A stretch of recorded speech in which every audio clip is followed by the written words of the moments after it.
जल्द होने वाली है देश के तमाम युवा विधायकों का सम्मेलन। देश के मौजूदा हालात पर होगी चर्चा। बिहार विधान परिषद के पूर्व कार्यवाहक अध्यक्ष मोहम्मद हारून रशीद ने सोमवार की देर शाम सुपौल स्थित अपने आवास पर प्रेस वार्ता कर कहा कि राष्ट्रीय युवा विधायक सम्मेलन NYLC एक ऐतिहासिक प्रयास में देश भर के युवा विधायकों को एक मंच पर लाकर हमारे देश के इतिहास में यादगार उपलब्धियों को जोड़ेंगे। मोहम्मद हारून रशीद ने कहा कि भारत हमारा देश है और हम लोगों के प्रतिनिधि हैं, इसीलिए हमारी जिम्मेदारी जाति और धर्म से कहीं ऊपर है। उन्होंने कहा कि लोकसभा, राज्यसभा, विधानसभा और विधान परिषद के ये युवा विधायक देश के युवाओं की अपार आकांक्षाओं का चेहरा है। युवा विधायकों पर एक और युवाओं की अपेक्षाओं को पूरा करने और वहीं दूसरी ओर बदलती तकनीक के साथ तालमेल बिठाने की दोहरी जिम्मेदारी होती है। NYLC सभी राजनीतिक दलों और राज्यों के साथ साथ देश के केंद्र शासित प्रदेशों के नेताओं के बीच एक समेकित परिस्थिति तंत्र का निर्माण करेगा ताकि PR लर्निंग को बढ़ावा दिया जा सके। कहा कि छात्र, शोधकर्ता, पत्रकार, सामाजिक उद्यमियों और स्थानीय सरकारी निकायों के प्रतिनिधियों सहित पूरे भारत में 4000 से अधिक सामाजिक और राजनीतिक रूप से सक्रिय युवा विधायकों के साथ NYLC की कार्यवाही का निरीक्षण करेंगे। NYLC न केवल हमारे महान प्राचीन देश के लोकतांत्रिक ताने बाने को मजबूत करेगा, बल्कि दुनिया भर के लोकतंत्र को भी प्रेरित करेगा और यह 21वीं सदी में भारत के विश्वगुरु बनने की दिशा में एक कदम होगा।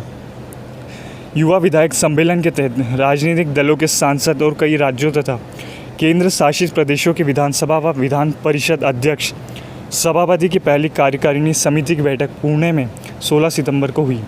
बैठक में पूर्व अध्यक्ष शिवराज पाटिल, मीरा कुमारी और सुमित्रा महाजन, बिहार से बिहार विधान परिषद के पूर्व कार्यवाहक अध्यक्ष मोहम्मद हारून रशीद सहित 15 से अधिक राज्यों के विधान परिषद अध्यक्ष ने भाग लिया। कहा, अब NYLC के संगठन के लिए 16, 17 और 18 जून 2023 को बैठक के लिए प्रस्तावित किया गया, जो गोवा या महाराष्ट्र में होंगे। BNP न्यूज़ के लिए संवाददाता अमरेश कुमार की रिपोर्ट।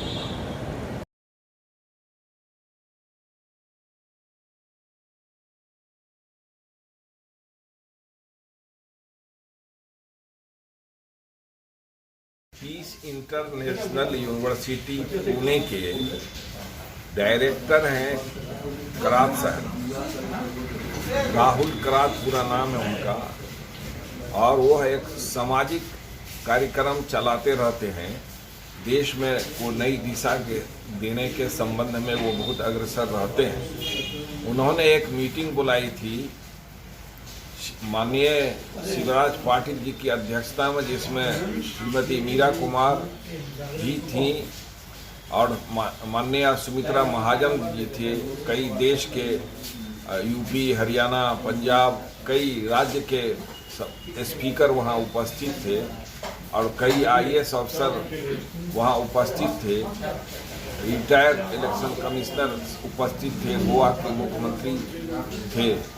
उसमें ये तय होना था कि पूरे देश के युवा विधायकों को इकट्ठा करके राष्ट्रीय एकता की दिशा में विचार विमर्श करके देश को एक नई दिशा दी जाए, ताकि दुनिया भी भारत पर फख्र करे, गौरव करे और सभी धर्म जाति के लोगों को, जो युवा हैं, इंटेलेक्चुअल हैं, उसमें से चुन के लगभग 4000 लोगों को विधायक के अलावा, MP के अलावा, विधान परिषद के अलावा इकट्ठा करके 3 दिन का कार्यक्रम 16, 17, 18 जून 2023 को होना है। संभावना है कि गोवा में ही ये कार्यक्रम होगा और उसमें एक बड़ा विचार विमर्श होगा।